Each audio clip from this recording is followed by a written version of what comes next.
Hi friends, আজ আবারও চলে এলাম আরও একটি রেসিপি নিয়ে আপনাদের সামনে। আজকের আমরা করব খুবই সহজভাবে সাদা পোলাও রেসিপি। যে কোনো চাল দিয়ে কিন্তু আপনারা এই রেসিপিটি বানিয়ে নিতে পারেন, তবে পোলাওয়ের চাল হলে খুব ভালো হয়, না হলেও বাড়িতে থাকা যে কোনো চাল দিয়ে কিন্তু আপনারা বানিয়ে নিতে পারবেন। খুব সহজভাবে দেখানোর চেষ্টা করেছি, তাহলে চলুন রেসিপিটি দেখে নিন। প্রথমেই লাগবে এখানে চাল। আমি 1 কাপ বাসমতি চাল নিয়েছি। এখন চালটাকে 2-3 বার ভালো করে জল দিয়ে পরিষ্কার করে ধুয়ে নেব। চালের ওপরের সাদা লেয়ারগুলোকে ধুয়ে তুলে দেব। এখন একটা স্ট্রেনারের উপরে এভাবে ছেঁকে রেখে দেবো, জলে ভিজিয়ে রাখলে কিন্তু হবে না। এখন গ্যাসে একটি কড়াই বসিয়ে দিয়েছি, তার মধ্যে দিয়ে দিচ্ছি আমি 2 টেবিল চামচ পরিমাণ মতো ঘি। দিয়ে দিলাম একটা তেজপাতা, 2টো দারচিনি, 2টো এলাচ, 3টে লবঙ্গ। এখন ঘিয়ের উপরে এটাকে একটু ভেজে নেব। যখন খুব সুন্দর একটা স্মেল আসতে শুরু করবে, তখন আমরা যে চালগুলো ধুয়ে রেখেছিলাম সেই চালগুলো এখানে অ্যাড করে দেব। এখন এগুলো প্রায় ফ্রাই হয়ে গেছে, সুন্দর একটা খুশবু আসতে শুরু করেছে। এবার আমি এখানে চালগুলো অ্যাড করে দিলাম। এখন চালগুলোকে কিছুক্ষণ ঘিয়ের সঙ্গে একটু ফ্রাই করে নেব, তবে খেয়াল রাখতে হবে চালগুলো যেন ভেঙে না যায়। দেখতে হবে, খুব হালকা হাতে নাড়াচাড়া করতে হবে। 2 মিনিট মতো আমি চালটাকে এখানে ফ্রাই করে নিয়েছি। এবার এখানে আমি অ্যাড করে দিচ্ছি 1 কাপ জল। যেই কাপ দিয়ে আমি চালটা মেপে নিয়েছিলাম সেই একই কাপের 1 কাপ জল দিলাম আর 1 কাপ দুধ দিলাম।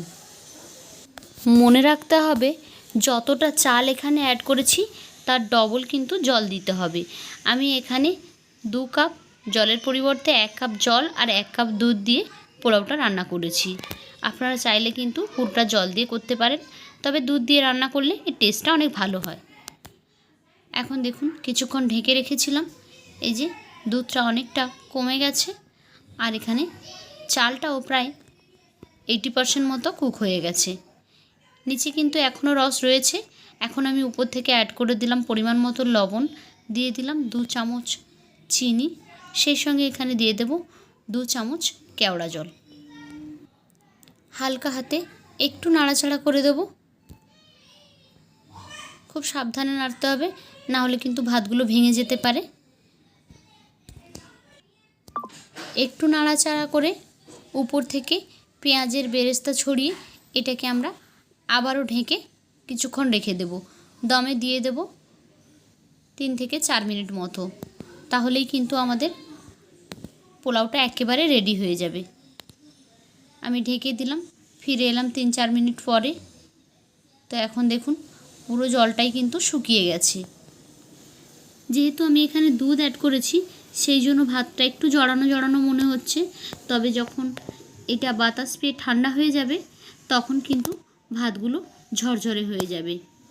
যত ঠান্ডা হতে থাকবে ভাতটা কিন্তু তত একদম ঝরঝরে হয়ে যাবে। তো কেমন লাগলো আজকের আমার এই রেসিপি? যদি ভালো লেগে থাকে তাহলে লাইক, কমেন্ট অ্যান্ড শেয়ার করবেন। আর এরকমই সহজ সরল রেসিপি পেতে আমার চ্যানেলটিকে সাবস্ক্রাইব করে বেল আইকনে ক্লিক করে নোটিফিকেশান অন করে দেবেন।